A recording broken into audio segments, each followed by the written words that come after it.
Santo, santo, tu és santo. Que alegria estar com vocês aqui hoje. Quero te convidar a sentar no seu lugar. Um privilégio para mim poder estar com você aqui hoje. Feliz de ver todos vocês aqui. Amém? Eu quero compartilhar com você essa palavra hoje. E essa palavra, ela é como se fosse um pequeno livro da minha vida. Das coisas que eu julgo mais importantes a respeito desse assunto que nós estamos falando nessa série chamada Corações Ardentes. Deixa eu te explicar o que significa, qual é a intenção. Há muitos anos atrás, talvez há uns 3 anos atrás, quando o Senhor me deu essa série Corações Ardentes. Deixa eu te explicar qual é a intenção dessa expressão Corações Ardentes. Existem pessoas que elas vão ter constantemente um coração disponível para Deus. Qualquer hora que Deus quiser usar essas pessoas vão estar lá disponíveis. Se o Senhor quiser usar essas pessoas lá no meio do ambiente de trabalho delas, elas vão estar disponíveis 24 horas por dia, na escola, na faculdade, na rua, na família, em qualquer lugar onde elas estiverem, o coração delas está disponível. Elas estão atentas à voz do Senhor. Se o Senhor falar com elas, ore por aquela pessoa, elas vão orar. Se o Senhor falar, pregue para aquela pessoa, elas vão pregar. Qualquer momento, se o Senhor falar com elas, se muda da sua cidade, vai para outro lugar, elas vão mudar, elas vão estar prontas para obedecer. Agora, todo cristão que já experimentou isso sabe que a melhor coisa do mundo é ter um coração ardente, um coração apaixonado por Jesus, um coração que confia na voz do Senhor, naquilo que o Senhor fala. É a melhor coisa que tem. É a melhor coisa você poder ser usado pelo Senhor para fazer a vontade do Senhor em qualquer lugar. Não há nada melhor, não há nada mais prazeroso do que isso. Agora, a pergunta então é: o que impede uma pessoa de ter um coração ardente para sempre? Por que as pessoas não têm tido um coração ardente? Porque eu quero te dizer, eu não sei se você tem um coração ardente, eu tenho.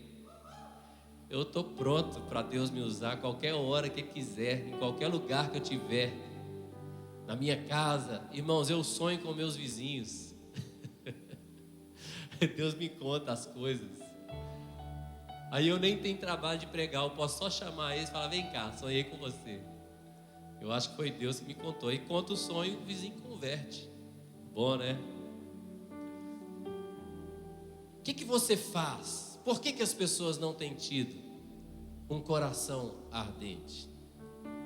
Então eu quero falar com você hoje 4 pontos que eu demorei muito para misturar esses 4 pontos na minha vida, para chegar ao estado de vida e cristianismo que eu tenho hoje. E o que eu demorei muitos anos para mastigar e entender, eu vou te dar de graça. Mas às vezes quando a gente ganha as coisas de graça, a gente não valoriza. Então eu quero te falar para você valorizar, porque demorou muitos anos para eu chegar nesse entendimento aqui.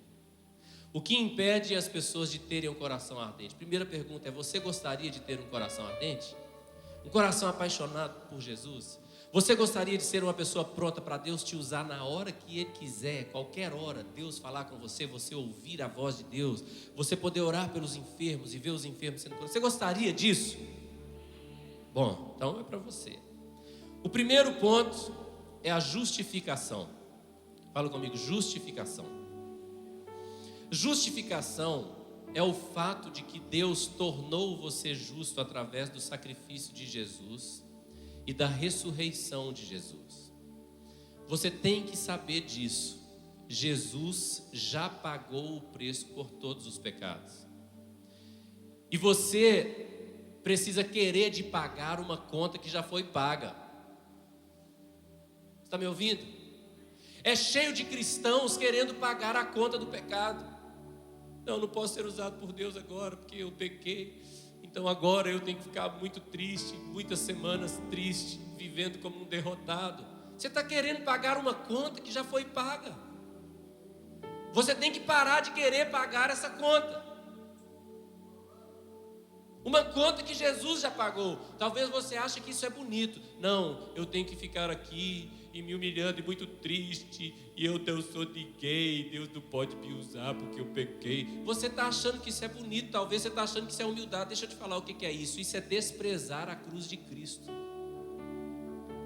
Cristo não morreu em vão. O sacrifício dele foi suficiente. Se ele disse que a conta está paga, a conta está paga.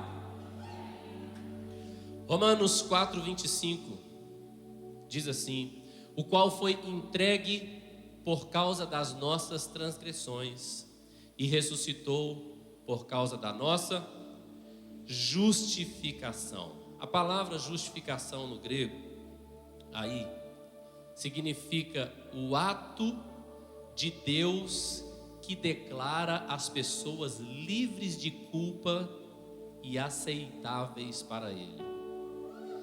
Repete isso comigo aí. A justificação é o ato de Deus.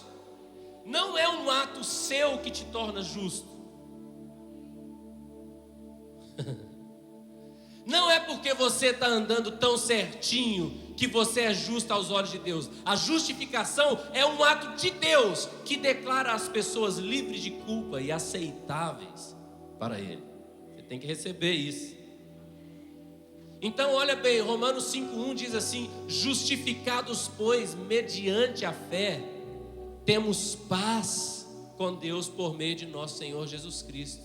Então nós não somos justificados porque nós começamos a ter muitas ações justas. Nós somos justificados por causa da ação de Deus, de entregar seu Filho Jesus naquela cruz para sofrer pelos nossos pecados. E quando nós temos fé nisso, justificados pois mediante a fé, então nós temos paz com Deus. Fala comigo, paz com Deus. O que é paz com Deus? Sabe quando está tudo bem entre você e uma pessoa? Não existe guerra, não existe discórdia entre você e aquela pessoa? Está tudo em paz. Vocês já assistiram aquele filme, ou já ouviram falar num filme que chama Como Se Fosse a Primeira Vez? Quem já ouviu falar desse filme? Era uma mulher que tinha um problema, né? Uma amnésia de memória recente. Ela tinha perca de memória recente. Então todo dia o marido dela tinha que conquistar ela de novo. Todo dia ele acordava, ela esquecia quem ele era. Aí ele tinha que se apresentar de novo. Aí ele tinha que conquistá-la de novo, para no final do dia ele poder ter ela de novo. As mulheres acham lindo isso, né? O marido conquistando todo dia. Mas você sabia que tem gente querendo ser assim com Deus? A pessoa quer acordar como se ela fosse totalmente distante de Deus, e eu tenho que fazer muitas coisas para conquistar Deus, para merecer Deus, para que Deus fale comigo. Então hoje eu tenho que acordar, jejuar, orar, ler 55 capítulos da Bíblia, para que... Está tudo errado. Deus fica olhando você, esperando você acordar todo dia. Enquanto você está dormindo, Ele está te abençoando, que aos seus amados Ele dá enquanto dormem. Não precisa. A Bíblia diz que nós fomos reconciliados com Ele, justificados, pois mediante a fé nós temos paz com Deus. Amém? A morte e a ressurreição de Jesus foi suficiente para acabar com os nossos pecados. Agora eu quero que você entenda isso. O simples fato de Jesus morrer e ressuscitar não justifica uma pessoa até que essa pessoa tenha fé nisso. Então, há uns 4, 5 dias eu estava deitado para dormir e o Espírito Santo veio falar comigo. E ele falou comigo assim: meu amigo, sua pregação está muito boa. Eu falei: obrigado, Senhor. Ele falou: mas está faltando uma chave aí. Eu falei: é, Senhor? Eu estou falando sério, desse jeito. É, Senhor? Ele falou: é. E eu falei: o Senhor vai me dar a chave? Ele falou: é claro. Eu falei: então pode começar a falar. E ele começou a me falar. E eu vou te falar o que ele me falou. A chave. João capítulo 3, versículos 14 e 15. Lê comigo aí, lê em voz alta aí, vai lá. E de modo porque Moisés levantou a serpente no deserto, assim importa que o Filho do Homem seja levantado. Verso 15, para que todo que nele crê tenha a vida eterna. Essa expressão de modo que, no grego é essa palavra que você está vendo aí, katos, que significa de acordo com, justamente como, exatamente como. Então o que o texto está falando é que justamente como, exatamente como Moisés levantou a serpente no deserto, assim também Jesus, o Filho do Homem, ele foi levantado. Agora, lê comigo Números, capítulo 21, versículo 8, diz assim: disse o Senhor a Moisés: faze uma serpente abrasadora, põe-na sobre uma haste, e será que todo mordido que mirar viverá. Então preste bem atenção, o que aconteceu aqui é que o povo de Israel perdeu em um certo momento a proteção de Deus ali no deserto, e serpentes abrasadoras, serpentes vieram e começaram a morder o povo no meio do deserto, e o povo começou a morrer por causa das mordidas das serpentes. Você está entendendo? Então Deus, como diz o texto aí, o Senhor mandou Moisés fazer uma serpente de bronze e colocar essa serpente em uma haste alta. E ele disse, repete comigo: todo que olhar, fala aí comigo, todo que olhar, ou mirar, fala mirar, na serpente, ficará curado. Vou te explicar isso. Lê comigo aí 2 Coríntios 5, 21. Diz assim: aquele que não conheceu o pecado, ele o fez pecado por nós, para que nele fôssemos feitos justiça de Deus. Então fala comigo assim: aquele que não conheceu o pecado, fala assim, esse é Jesus. Aquele que não conheceu o pecado, ele o fez pecado, ou seja, Deus fez Jesus se tornar o próprio pecado, certo? Então fala comigo assim: Jesus se tornou o próprio pecado na cruz, para que nele eu fosse feito a justiça de Deus. Então presta bem atenção. Muitas pessoas, quando lembram de Jesus crucificado, elas têm uma imagem, porque ele é o Cordeiro de Deus que tira o pecado do mundo, porque ele foi como ovelha muda levado ao matadouro, não é assim?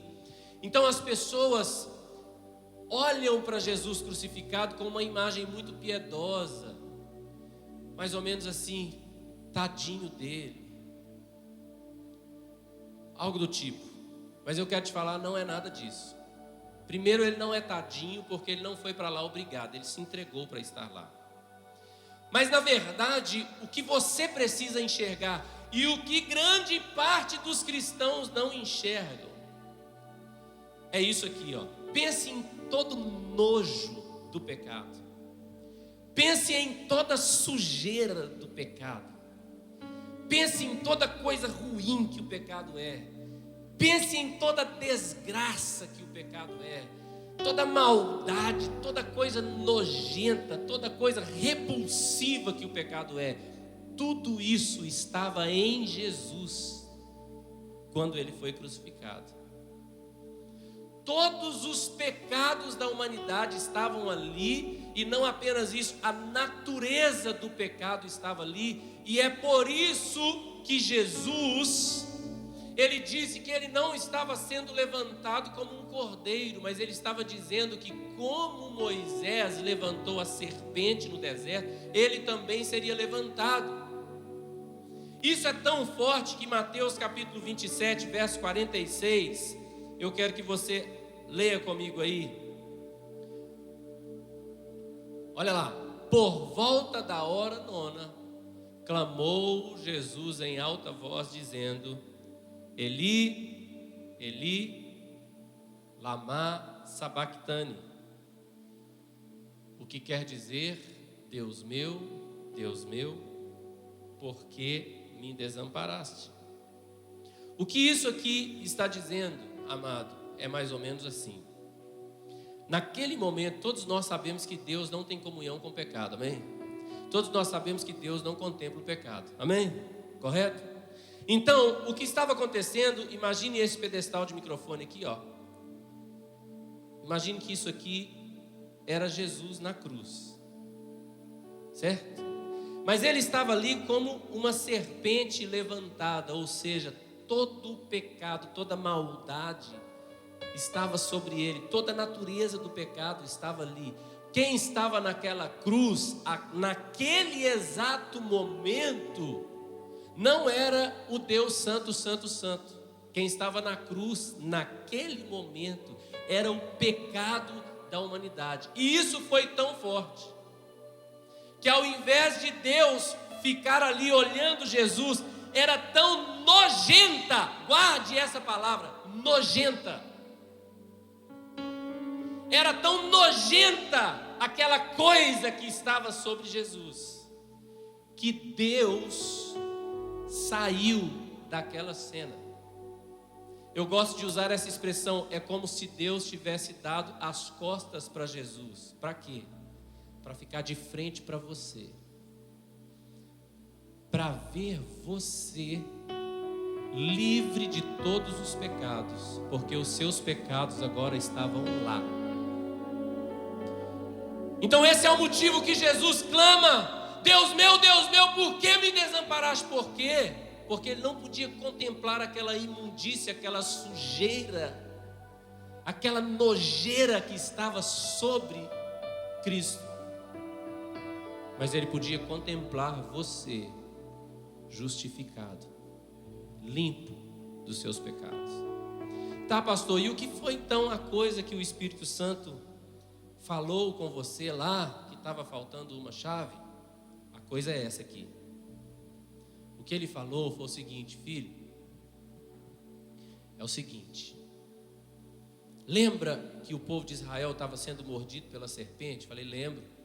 E lembra que eles olhavam para a serpente de bronze e ficavam curados? Falei, lembro. Ele falou, pois é, a verdadeira mordida da serpente foi em Eva, certo? Foi o pecado. E o mundo então tem esse veneno no seu corpo. Agora muita gente dentro da igreja continua com o veneno da serpente no seu corpo. Sabe por quê? Porque ainda não aprendeu a olhar para a serpente que foi levantada naquele madeiro. Entenda bem, as pessoas sabem que Jesus foi crucificado, as pessoas sabem que ele morreu e ressuscitou, mas a maioria das pessoas não entenderam que o pecado e a natureza pecaminosa ficaram lá. Agora, a serpente estava no deserto e o povo continuava morrendo. Quem era a única pessoa que não morria? Aquele que mirava para a serpente. Você tem que aprender a olhar para Jesus e entender que o nojo do seu pecado estava lá. E porque o nojo do seu pecado estava lá, não pode estar mais sobre você. E porque Jesus foi castigado por causa daquela nojeira daquele pecado, você não precisa ser castigado de novo. Ele foi feito pecado para que nós fôssemos feitos justiça de Deus. Amém, meu amado? Joga a bolinha. Joga a bolinha, vai. Só será curado quem olhar para a serpente. Você tem que entender e aceitar o que a Bíblia chama, repete comigo aí, o presente da justiça. Quero te fazer uma pergunta. Todo mundo sabe que nós nascemos pecadores, certo? Nós nascemos pecadores? Tá.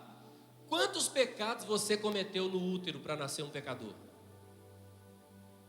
Quantos? Quantos pecados você cometeu dentro do útero da sua mãe para nascer um pecador? Quantos? Nenhum. Interessante, né? Você nasceu pecador por causa do que outro homem fez. Adão. Quanta justiça você tem que cometer para ser justo? Nenhuma. Você é justo por causa do que outro homem fez, Jesus. É simples assim. Você está entendendo?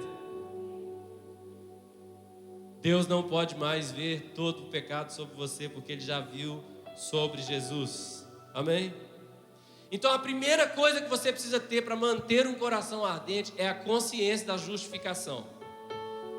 Irmão, nunca mais eu fico separado de Deus. Mesmo se eu pecar, há 5 minutos atrás eu pequei, eu não estou separado de Deus. Porque eu não vou pagar preço nenhum pelo meu pecado. Porque o preço já foi pago.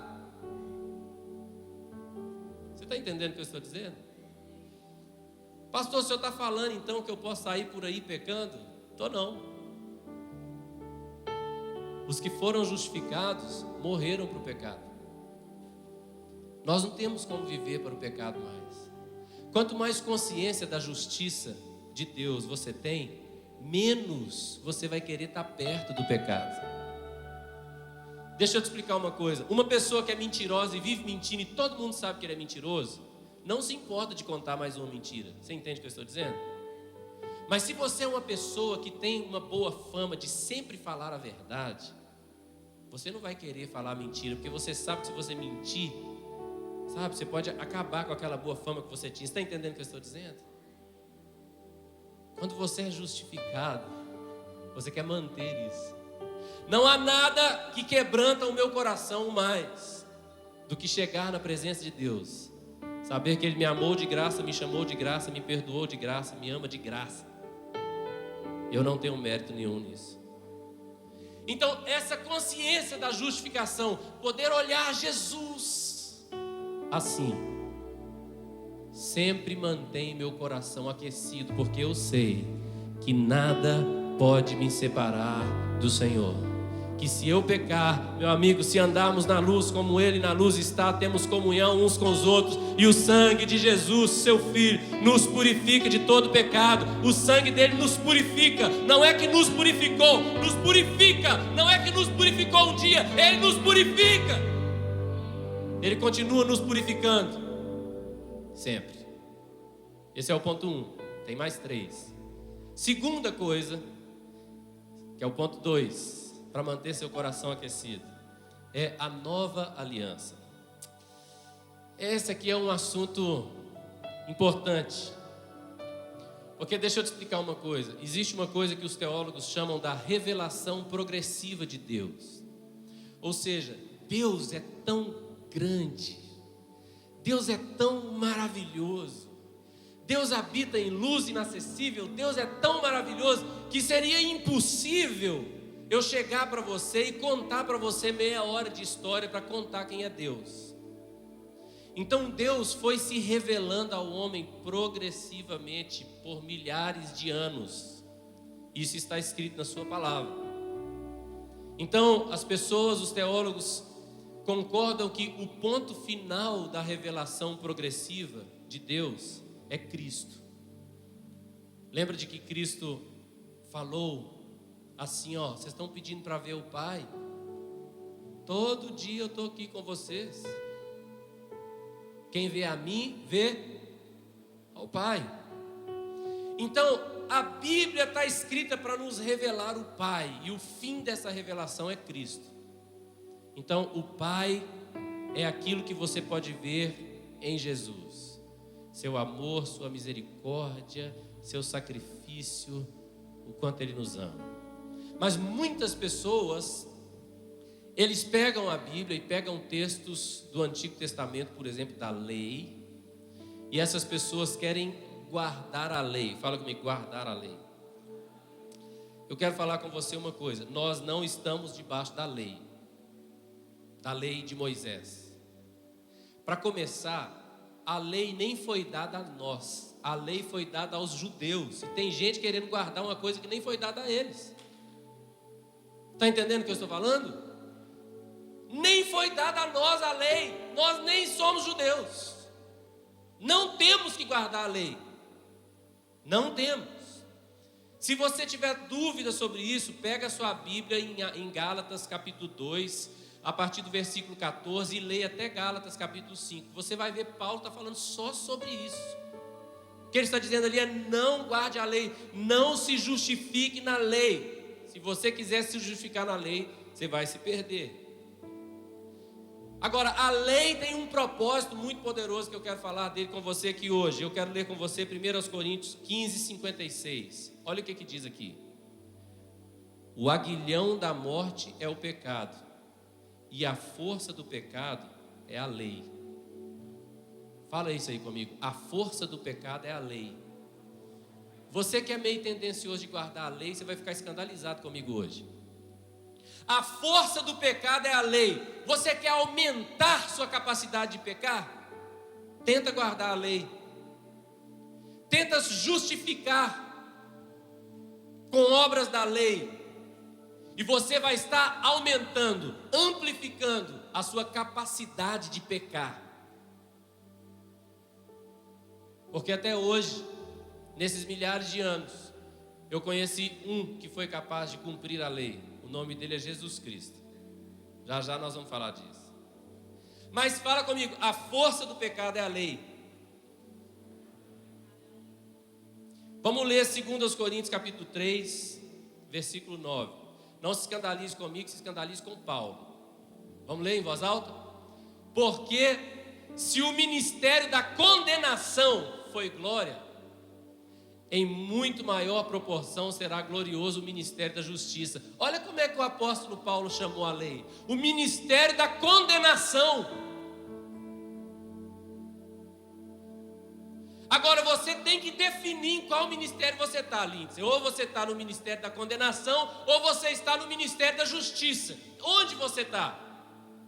No ministério da condenação ou no ministério da justiça? Você tem que escolher entre duas coisas. Ou você é um pecador, ou você é justificado. Define, porque não dá para ser as duas coisas. Ah, pastor, mas Paulo falou que ele era o maior dos pecadores. Negativo, ele falou que ele era lá atrás, quando ele perseguia a igreja. Eu desafio você a achar no Novo Testamento um lugar que fala que você é um pecador. Não fala, você é justificado. Você está debaixo do ministério da justiça. É o sangue do Cordeiro. Não é sangue de bode, nem sangue de boi, nem sangue de novilho. É o sangue de Jesus Cristo que te cobre. Você é justificado.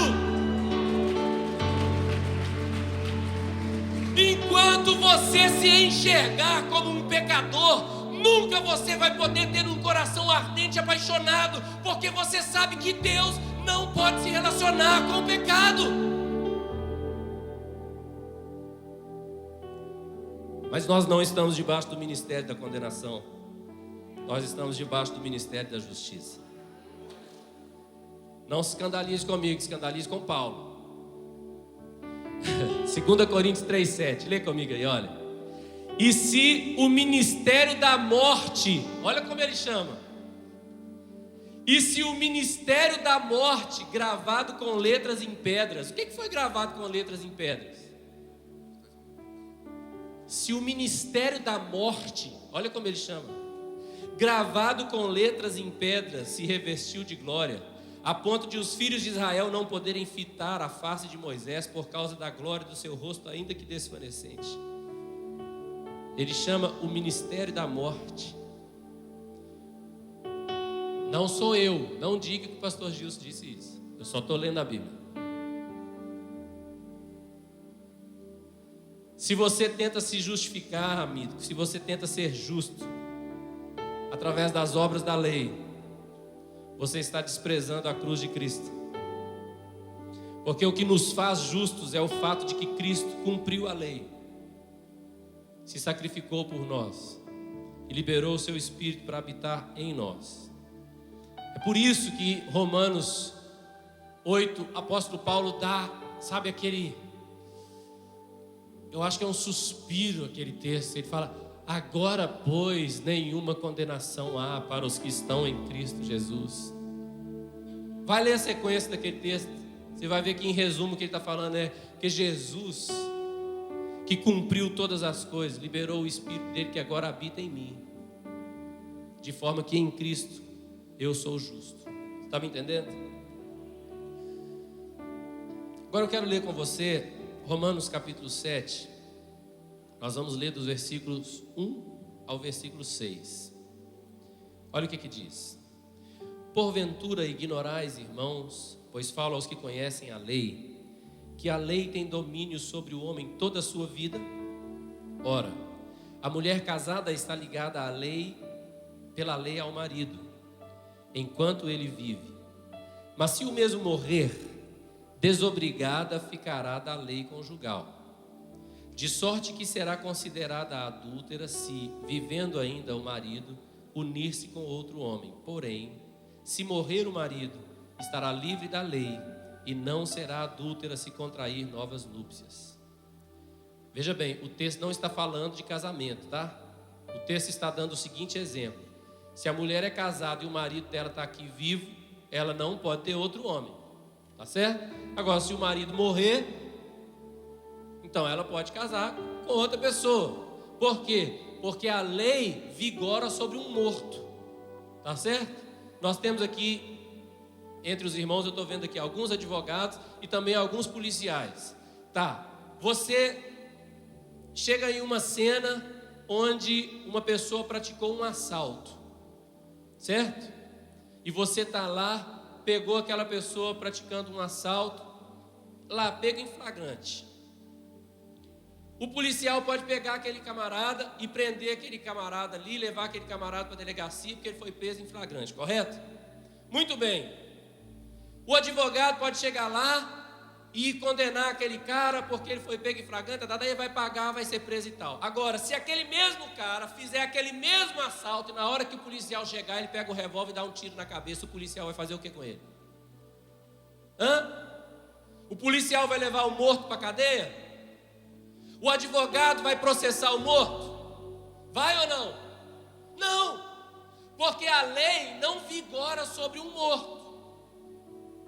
É isso que o texto está falando. Então aquela mulher está ligada ao marido, porque ele está vivo, mas se ele morrer, acabou a lei, ela está livre. Então o verso 4 continua dizendo assim: assim, meus irmãos, também vós morrestes relativamente à lei, por meio do corpo de Cristo, para pertencerdes a outro, a saber, aquele que ressuscitou dentre os mortos, a fim de que frutifiquemos para Deus.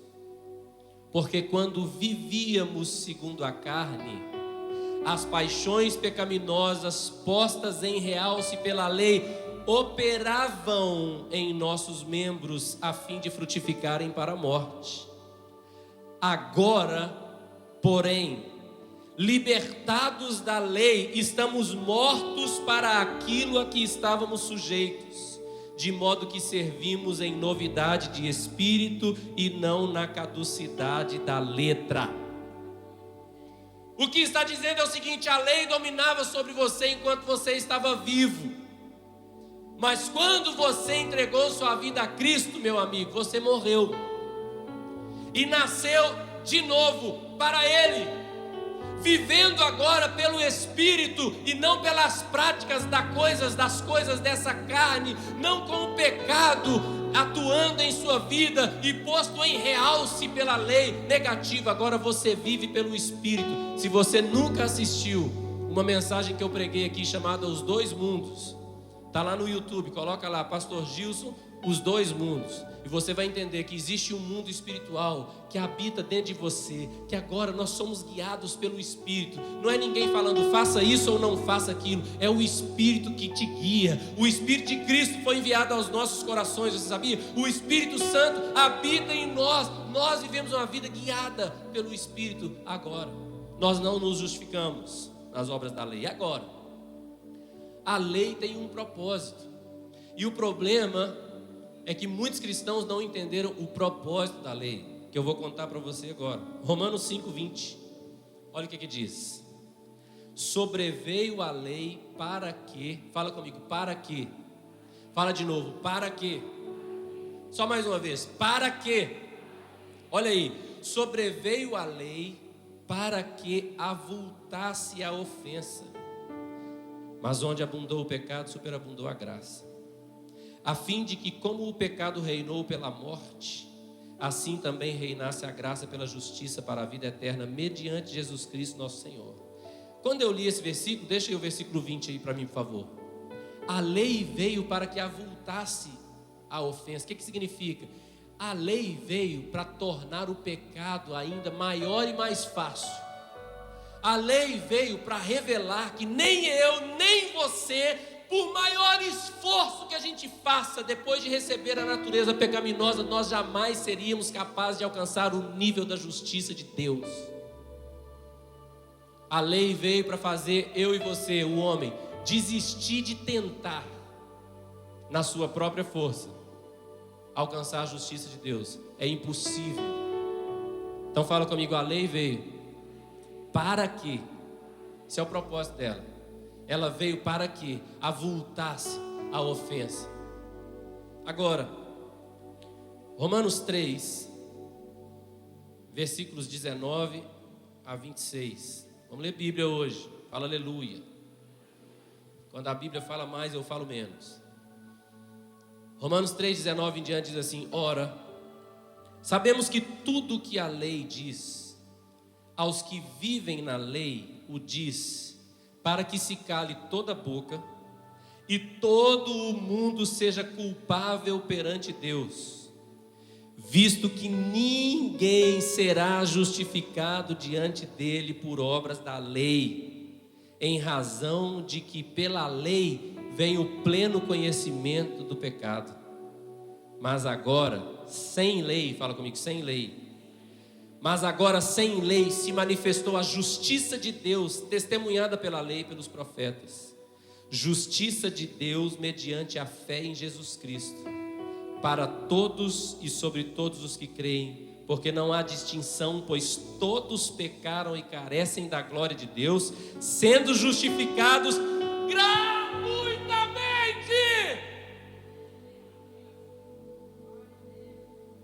por causa da sua graça, mediante a redenção que há em Cristo Jesus, a quem Deus propôs no seu sangue como propiciação mediante a fé, para manifestar a sua justiça, por ter Deus, na sua tolerância, deixado impunes os pecados anteriormente cometidos, tendo em vista a manifestação da sua justiça no tempo presente, para Ele mesmo ser o justo e o justificador daquele que tem fé em Jesus. Quando a igreja começou a querer se justificar na lei, sabe? Não, eu vou guardar o sábado, eu não vou comer isso, eu não vou beber aquilo. E aí começaram as coisas. E as pessoas começaram a querer ser justas e mais justas do que as outras, porque elas faziam isso. O apóstolo Paulo escreveu o seguinte, Gálatas 5:4, diz assim: de Cristo vos desligastes, vós que procurais justificar-vos na lei, da graça decaístes. Vou falar uma coisa que eu falei no início. Você tem que parar de querer pagar uma conta que já está paga. Cristo já pagou. Pronto. Está me ouvindo? Para de querer misturar a lei e a graça. Para de querer pôr vinho novo em odre velho. Você nem é judeu.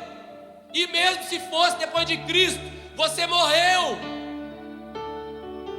Nós vivemos pela fé no Filho de Deus. Somos justos porque Ele nos justificou. Veja bem, esses dois pontos que eu falei aqui, a justificação e a nova aliança, são as coisas mais capazes de manter o meu coração aquecido. Porque todas as outras coisas que você poderia falar, oração, adoração, jejum, sei o quê, nada disso funciona se você não entender que você tem acesso livre, contínuo, constante a Deus. Não adianta você saber que oração funciona E ao mesmo tempo saber que a sua oração não seria ouvida porque você carrega pecados e pecados. Vamos para o ponto 3? Hein? Posso ir?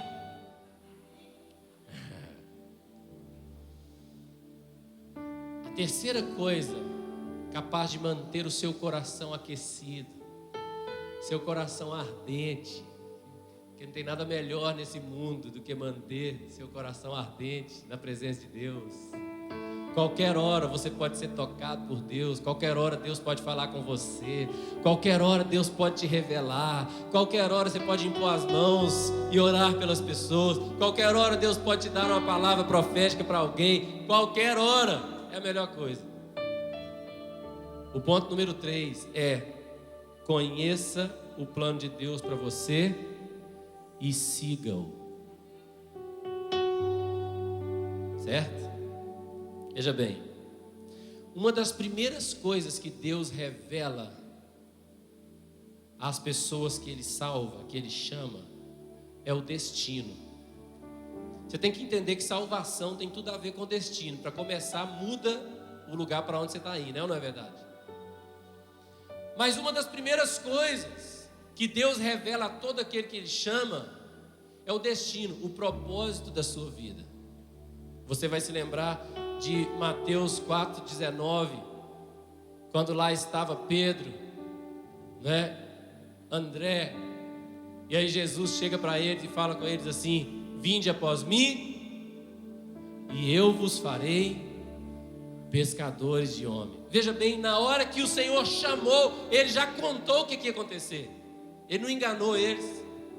Ele não falou: vinde após mim e eu vos farei milionários. Vinde após mim e eu vou te dar uma casona e um carrão. Ele falou: não, eu vou te fazer pescadores de homens. Agora, você precisa conhecer o propósito de Deus para a sua vida, o plano de Deus para a sua vida, e você precisa seguir esse plano. As pessoas me perguntam: pastor Gil, o que você está fazendo da sua vida? Eu falo: eu estou fazendo a mesma coisa que eu estou fazendo há 20 anos, seguindo o plano. E o plano vai ter muitas fases, muitas etapas, mas você tem que saber que você está ali, seguindo o plano. Você está indo para lá. Qual o plano de Deus para você? Você tem que saber isso. Geralmente, o plano de Deus é uma obra impossível de ser feita por você.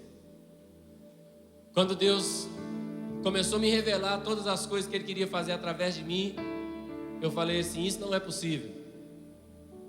Então eu descobri que por causa disso era realmente a vontade de Deus. Porque se for possível, então realmente não é o plano de Deus. O plano de Deus para você é uma coisa impossível de você fazer na sua própria força. Agora, eu quero te falar algo para esclarecer você sobre isso. Quero ler com você Êxodo capítulo 31, versículos 1, 2 e 3, depois o 6 e o 11. Está escrito assim: disse mais o Senhor a Moisés: eis que chamei, fala comigo, chamei. Eis que chamei pelo nome a Bezalel, filho de Uri, filho de Ur, da tribo de Judá. Fala comigo aí. E o enchi do Espírito de Deus, de habilidade, de inteligência e de conhecimento em todo artifício. Verso 6. Eis que lhe dei por companheiro a Oliabe, filho de Aizamaque, da tribo de Dan, e dei habilidade a todos os homens hábeis para que façam tudo o que tenho ordenado. Verso 11. E o óleo da unção e o incenso aromático para o santuário. Repete esse final comigo aí bem alto, fala aí. Eles farão tudo segundo tenho ordenado. Eu tenho uma aliança no meu dedo, e essa aliança aqui, se você vê ela de perto, ela é uma aliança muito específica. Ela tem alguns detalhes muito específicos que foi muito difícil achar quem fazia isso aqui. Na verdade, eu não achei aqui. Eu achei fora, em outra cidade, alguém que pudesse fazer essa aliança como eu queria. Porque mesmo com toda a tecnologia que existe hoje, algumas coisas são muito difíceis de achar mão de obra qualificada para fazer. Pois bem, Deus mandou Moisés construir o tabernáculo. E deixa eu te falar o que era o tabernáculo. O tabernáculo era uma obra impossível. Era uma obra impossível. Você está vendo esse lugar que nós estamos aqui? É um lugar bem feito, é um lugar agradável, é um lugar cheio de tecnologia. Mas comparado ao tabernáculo, isso aqui é um lugar extremamente simples. Deixa eu te explicar o que é simples. Aqui você tem uma coisa de acrílico feito por uma máquina, lixado as pontinhas aqui para ficar bonitinho. Tabernáculo, as coisas eram feitas de ouro, com desenhos específicos, flores, amêndoas. Agora, eles não tinham máquinas, eles não tinham indústria, eles não tinham nada para fazer aquilo. Hoje, com máquinas, você pode fazer todo tipo de bordado, mas as bordaduras tinham que ser feitas à mão. E mais, aquelas pessoas iam bordar algo que elas nunca tinham visto. Imagina, eles iam fazer algo que era impossível de ser feito. Aí pior, você ia ter um grupo de pessoas trabalhando com os tecidos, você ia ter outro grupo de pessoas trabalhando com as madeiras, você ia ter outro grupo de pessoas trabalhando com o ouro, você ia ter outro grupo de pessoas trabalhando com os perfumes e com tudo aquilo que seria usado ali. E no final tinha que juntar todo mundo, tudo que todo mundo fez, e tinha que dar certo. Era uma obra impossível. Fala comigo, uma obra impossível. E Deus sabia que era impossível. Mas Moisés não precisou ficar arrancando o cabelo para fazer aquela obra. Sabe por quê? Por causa do texto que nós lemos. O que Deus fez? Deus falou: Moisés, não esquenta a cabeça. Eu coloquei do meu espírito dentro dele. E eu dei a ele a capacidade de fazer aquilo que ele não era capaz. E eu dei a ele a habilidade para trabalhar com as mãos, para mexer com o ouro de um jeito que ele não poderia mexer. E as costureiras vão costurar de um jeito que elas não saberiam costurar. E aqueles que trabalham com madeira vão trabalhar de um jeito que eles nunca saberiam trabalhar, porque o meu espírito estará neles. Repete isso comigo. E cada um fez sua parte. E no final, Deus uniu tudo. Tá. Então aqui eu quero falar com você algo que você tem que entender. O Espírito de Deus agora habita dentro de você que é salvo. E a habilidade que Ele deu a você é diferente da habilidade que Ele deu a mim. É diferente da habilidade da pessoa que está do seu lado. A cada um Ele deu habilidades específicas para propósitos específicos. Você entendeu? Mas você tem que entender que no final das contas a obra é uma só. Você vai fazer uma parte, eu vou fazer uma parte, o outro vai fazer outra parte. Mas você tem que entender que nessa terra Deus está fazendo uma coisa só. Essa coisa é edificando a igreja para evangelizar o mundo. Essa é a obra agora. Não fica inventando coisa e pensando e achando, por exemplo, Deus me fez médico porque, ou Deus me fez advogado porque a minha função é ser médico e a minha função é ser advogado e... Meu amigo, deixa eu te falar. O seu trabalho, a sua profissão, ela pode ser um meio, um lugar onde Deus vai te usar. Mas a sua profissão ou as suas habilidades, o seu conhecimento, jamais te capacitaria para fazer a obra de Deus. A obra de Deus só pode ser feita através do Espírito dele. E a obra de Deus é uma só: edificar a igreja para evangelizar o mundo. Eu estou preocupado com uma igreja que quer ensinar as pessoas a fazerem tudo. Quer ensinar a mãe a dar papinha para o neném, quer ensinar o cara como ser o bom funcionário, sei que lá. Jesus não falou isso. Jesus só falou assim, ó: vai, batize em nome do Pai, do Filho e do Espírito Santo e ensina a guardar todas as coisas que vos tenho dito. Essa é a função da igreja. Tem que parar de ficar inventando que a igreja tem que fazer, sei o quê. Então você tem que conhecer o plano de Deus na sua vida. Seja lá como isso vai contribuir. O plano de Deus na sua vida precisa contribuir com a única coisa que Deus está fazendo: edificar a igreja para evangelizar o mundo. Qualquer coisa que o Espírito de Deus vai fazer através da sua vida vai estar dentro disso. Você vai estar trabalhando para a edificação da igreja e para a evangelização do mundo. Esse é o plano.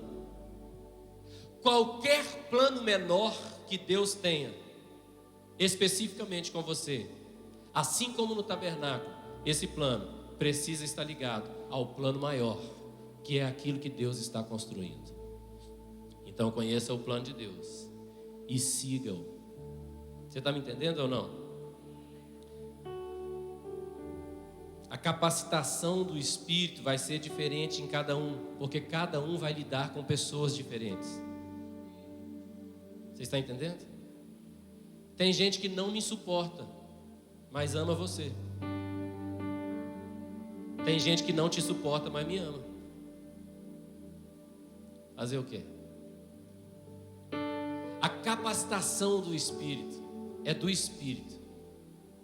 Agora, se você não estiver disposto a conhecer o plano de Deus e seguir o plano de Deus, você vai estar fora da rota.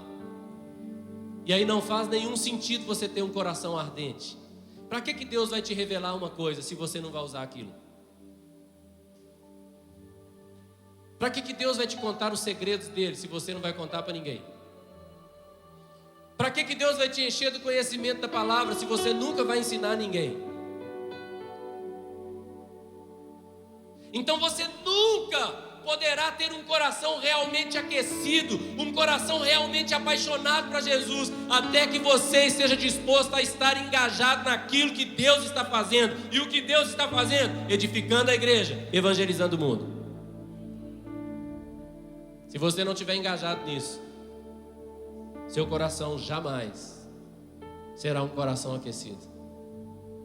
Jamais será um coração ardente, apaixonado por Jesus.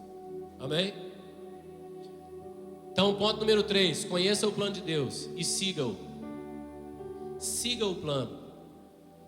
Há muitos anos atrás, Deus me revelou uma coisa. O que Deus me revelou foi o seguinte: você vai para se mudar para uma cidade cercada de água por 2 lados. E nessa cidade, você vai plantar uma base forte. Milhares e milhares de pessoas estarão ali naquela igreja que vai nascer. E dali, você vai a muitas nações da terra. E volta. E vai. E volta. Sinceramente, eu acho que eu nunca tinha ouvido o nome Fortaleza, senão nas aulas de geografia. Mas pouco tempo se passou depois que Deus tinha me revelado aquilo. E eu vim para Fortaleza. E eu fui ver que Fortaleza era uma cidade coberta por águas de 2 lados, no litoral leste e no litoral oeste. E desde então eu tenho visto como tudo que eu tenho feito tem a ver com o que Deus tinha revelado. Nós vamos ser em Fortaleza uma igreja de milhares e milhares, dezenas de milhares, centenas de milhares de pessoas. E daqui sairão missionários para o mundo inteiro. Isso não é nada demais. Isso é o plano de Deus. Como você vai estar dentro desse plano? Eu quero dizer uma coisa: se você puder, se você não tiver nenhum compromisso inadiável, venha para o Tadel segunda-feira. Segunda-feira eu vou falar com você sobre ter um plano consistente.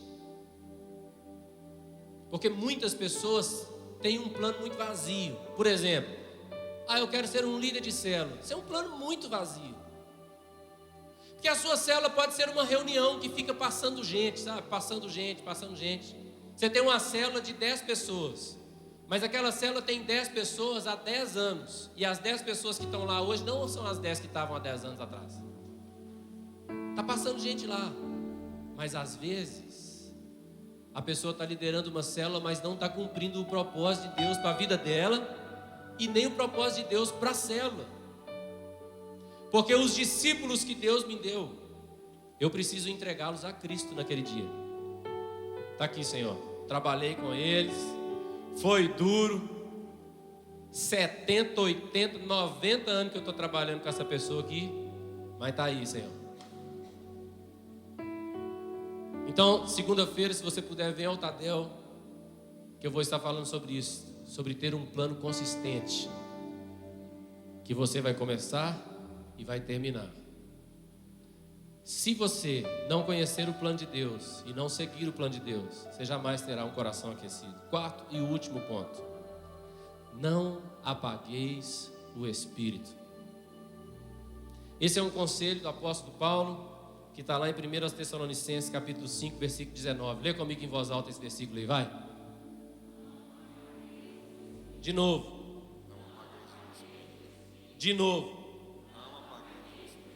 Tá. Como que você apaga o Espírito? De muitas maneiras. E nessa pregação eu já falei muitas delas, mas vou repetir algumas. Como você apaga o Espírito? Letra A: me vendo como um pecador indigno. Se você se vê como um pecador indigno, imediatamente você apaga o Espírito. Por quê? Porque você está indo contra a palavra, porque a palavra diz que você é digno, porque foi justificado pelo sangue de Jesus. Tá certo? Se você se vê como um pecador indigno, você já sabe que um pecador indigno não pode ter comunhão com o Espírito Santo. É ou não é verdade? E aí o que você faz? Sai da comunhão, porque eu sou um pecador indigno, e um pecador indigno não pode ter intimidade com Deus, e aí você não tem intimidade com Deus, e você apaga o Espírito. Então não se esqueça de Romanos 5:1, justificados, pois, mediante a fé, fala bem alto comigo, temos paz com Deus. Temos paz com Deus. Sai da guerra com Deus, irmão. Para desse pensamento de relacionamento quebrado com Deus. Que se você quiser ser cheio de Deus, se você quiser ter comunhão com Deus, você vai ter que pedir 5 pastores internacionais para pôr a mão na sua cabeça, para você receber um toque de Deus. Para com isso. Justificados, pois, mediante a fé, temos paz com Deus. Está entendendo? Venha bem, vem cá, Gil. Veja bem, eu não vejo o Gil tem maior tempão. Tá certo? Eu não vejo o Gil tem maior tempão, não é, Gil? Agora, por que eu não vejo o Gil maior tempão? Agora, quando eu encontrar com o Gil, eu vou ter que ficar assim, tipo, pô, Gil, foi mal aí, maior tempão que eu não te vejo, né? Desculpa aí, queria te ver mais, queria ter tido mais tempo. É assim que 2 amigos se encontram e se relacionam? É ou não? Deixa eu falar, é assim, ó. Ô, Gil, meu amigo, filho de Deus.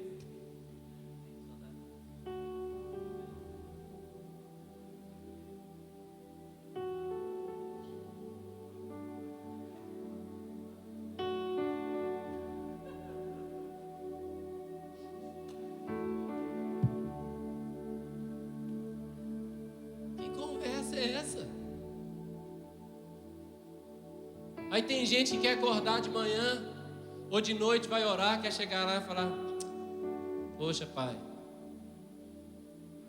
queria ter ficado mais contigo.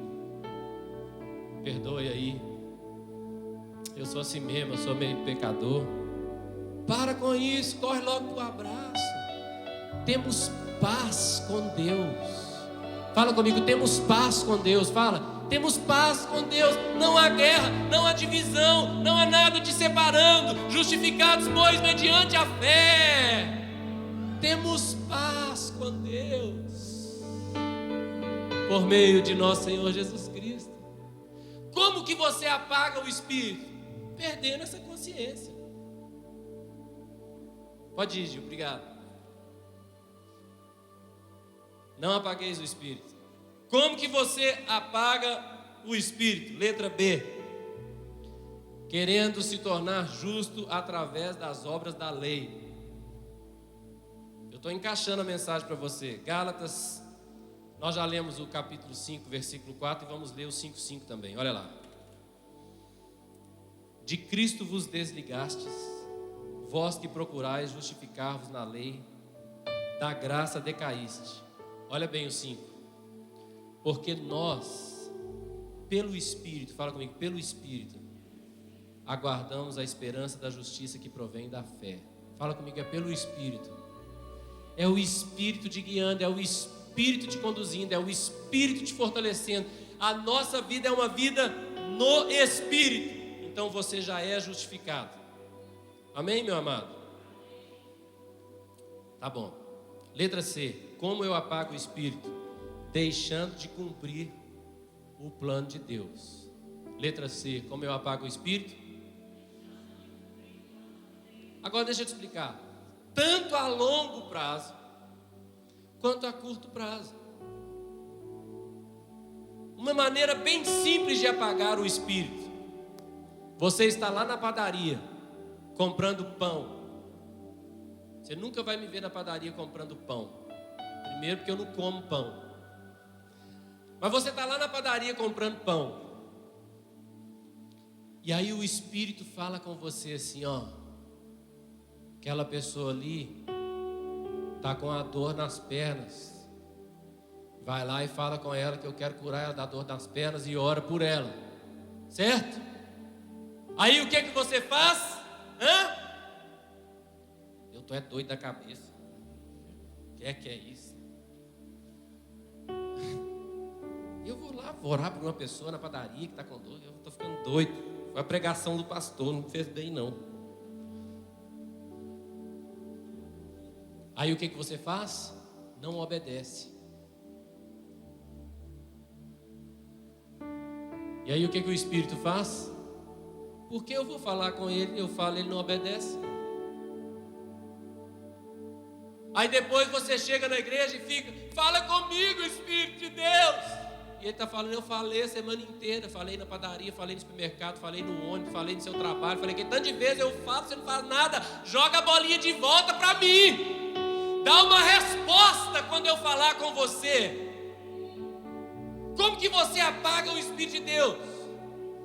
Não ouvindo sua voz, não obedecendo, meu amigo. Quando o Senhor falar com você, faz logo.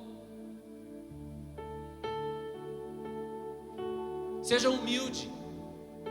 Você não precisa chegar na pessoa lá dentro da padaria, aí o Senhor te fala isso, sabe? Você não precisa chegar lá e falar assim: ei, terra, eis que o Senhor diz que tu tens dor nas costas. Não precisa disso. Você pode chegar na pessoa com calma, educado, falar: olha, eu estava ali, sabe, e eu acho que o Espírito de Deus falou comigo que você está com dor nas pernas para eu orar por você. É verdade isso? Eu estou certo mesmo? Você tem mesmo? Eu vou te contar um vacilo grande que eu dei uma vez. Lá em Minas Gerais a gente chama isso de manota. Manota é tipo quando você faz uma coisa assim e passa vergonha. Sabe? Quando você faz uma coisa feia e passa vergonha. Lá em Minas chama isso de manota. Entendeu? Tipo aquele cara que anda com a calça aqui, o zíper aberto. A gente fala, esse cara é um manoteiro, lá em Minas. Mas eu dei uma manota dessa, um vacilo desse uma vez no avião. Eu estava viajando no avião e um casal estava sentado do meu lado e eu estava lá assim, baixinho, só eu e Deus.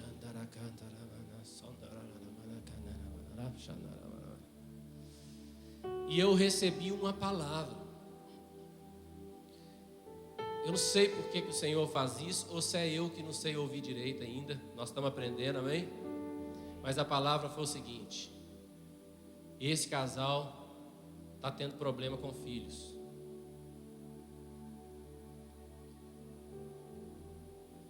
Aumentei um pouquinho minhas línguas.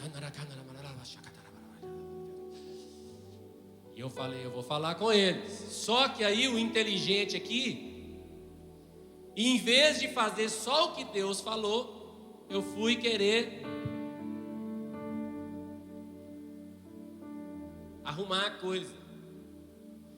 E eu falei com ele assim: olha, eu quero te fazer uma pergunta. Por acaso seus filhos estão te dando trabalho? Seus filhos estão tendo alguma dificuldade? Oh, meu Deus, não foi isso que Deus falou, você está entendendo? Aí o cara olhou para mim e falou assim: não, tem algum engano que a gente nem tem filho.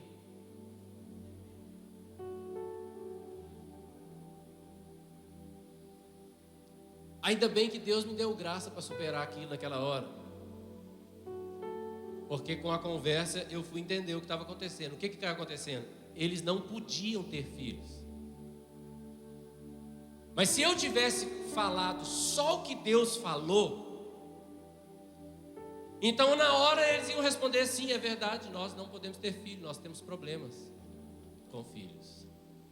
Então quando Deus te falar uma coisa, não fica querendo inventar. Só fala o que Deus falou com humildade.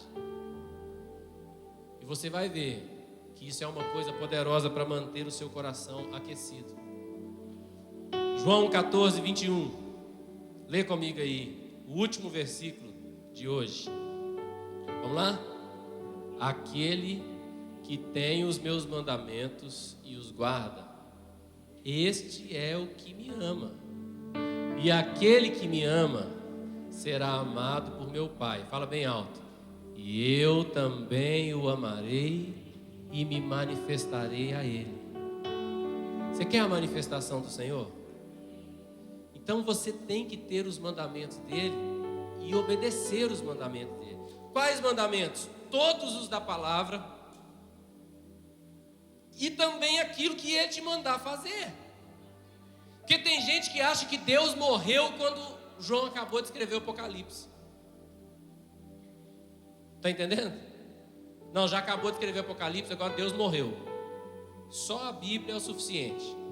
Quero te falar, a Bíblia é maravilhosa. A Bíblia é a palavra de Deus. A Bíblia é demais. A Bíblia nos ensina as verdades do Senhor. Mas Deus continua vivo para mandar você orar pela pessoa da padaria. Deus continua vivo. Você quer ter um coração ardente? Deixa esse rio fluir de você. Quando eu preguei na série Corações Ardentes, há uns 4 anos atrás, era a casinha aqui, ainda era a casinha. No último dia da série eu falei sobre o templo que Ezequiel viu em Ezequiel 47. Você se lembra que daquele templo fluía um rio que saía ali debaixo daquele templo? Você se lembra? E aquele rio, por onde ele passava, gerava vida. Onde aquele rio passava, gerava vida. E eu disse que eu já vi muita gente falando, e que legal, né? Que aquele rio é o rio de Deus, e o profeta mediu 1000 côvados. Você lembra daquilo? Tinha água nos tornozelos, depois água nos joelhos, depois águas nos lombos, depois águas que não se podia encostar o pé no fundo, tinha que passar nadando. A cada 1000 côvados afundava mais. Você lembra daquilo? E muita gente tem falado: olha, nós temos que ser como o profeta, que entra fundo até que o rio nos conduza. Legal, tá certo, é verdade, temos que entrar fundo mesmo. Só que é o seguinte: hoje Quem é o templo de Deus? Hein? Eu não preciso te lembrar, né, do apóstolo Paulo nos ensinando que nós somos templo e morada do Senhor, correto? Então você tem que entender que hoje nós não entramos no rio, hoje nós liberamos o rio. O rio flui de nós para gerar vida onde ele passar. Você vai ver que o apóstolo João, o evangelho de João, está escrito lá que esse rio é o Espírito Santo que é liberado através de nós. Você quer ter um coração ardente, aquecido? Você quer ser uma pessoa que ama a Deus em todo o tempo? Você quer ser usado por Deus 24 horas por dia? 4 coisas. Nunca se esqueça de que você é justificado. Seus pecados já são perdoados. Número 2, você não é justificado porque você pratica as obras da lei. Você é justificado por causa do sangue de Jesus. Você quer ter um coração ardente? Conheça o plano de Deus e siga-o. Você quer ter um coração ardente? Número 4, não apagueis o Espírito. Você é templo e morada do Espírito de Deus. Deus agora habita em você. Por quê? Porque você é certinho, você é digno por causa das suas próprias obras. Não, você é digno nele, porque o sangue de Jesus te purifica de todo pecado.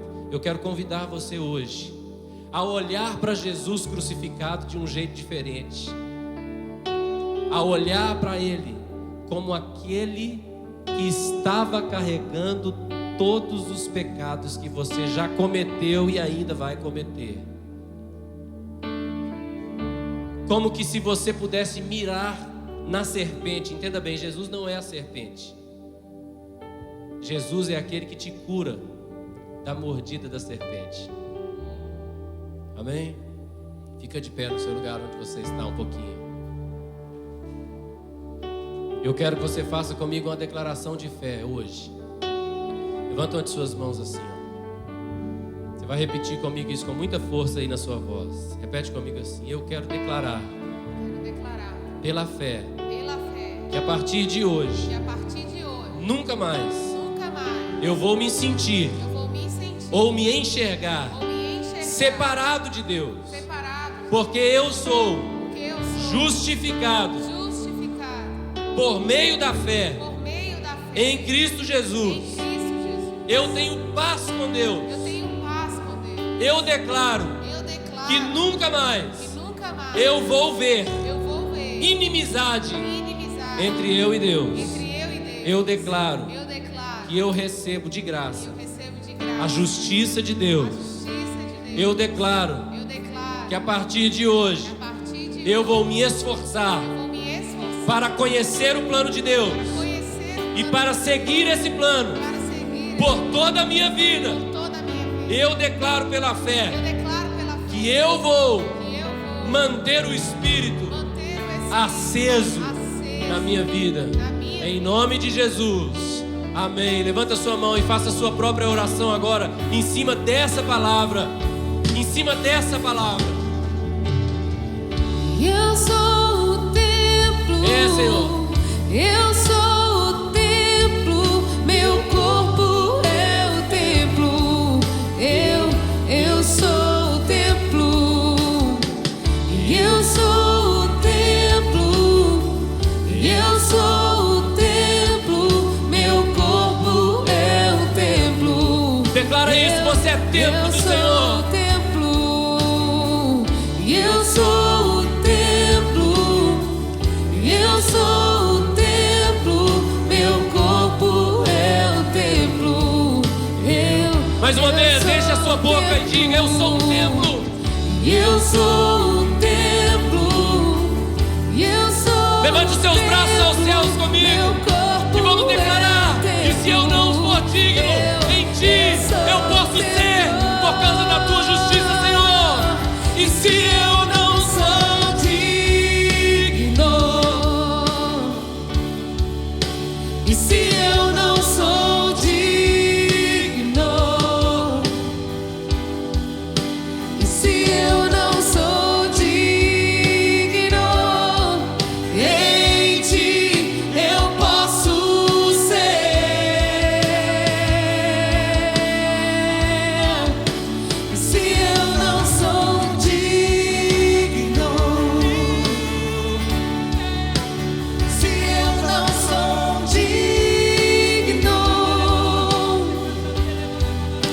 se eu não sou digno, em ti eu posso ser. O sacrifício de Jesus é suficiente. O sacrifício de Jesus é suficiente. Se eu não sou digno, e se eu não sou digno,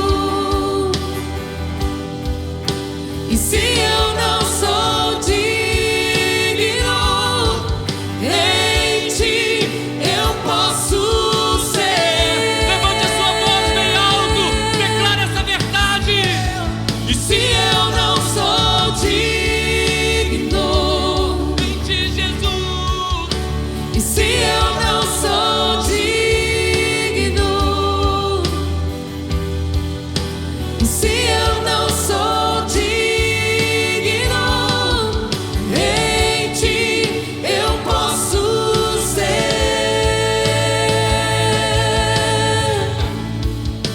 E se eu não sou Digno, receba a justiça de Deus pela se fé. eu não sou digno, Receba a justiça de Deus pela fé.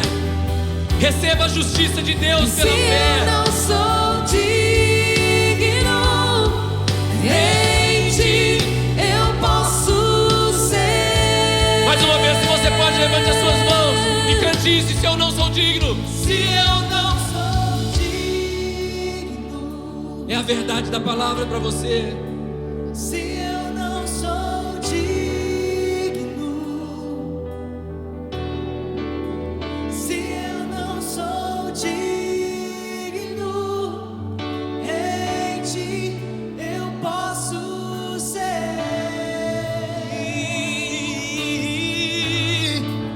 E se eu não sou digno, Se eu não sou digno, se eu não sou digno, justiça de Deus, justiça de Deus, justiça de Deus, justiça de Deus, justiça de Deus. e se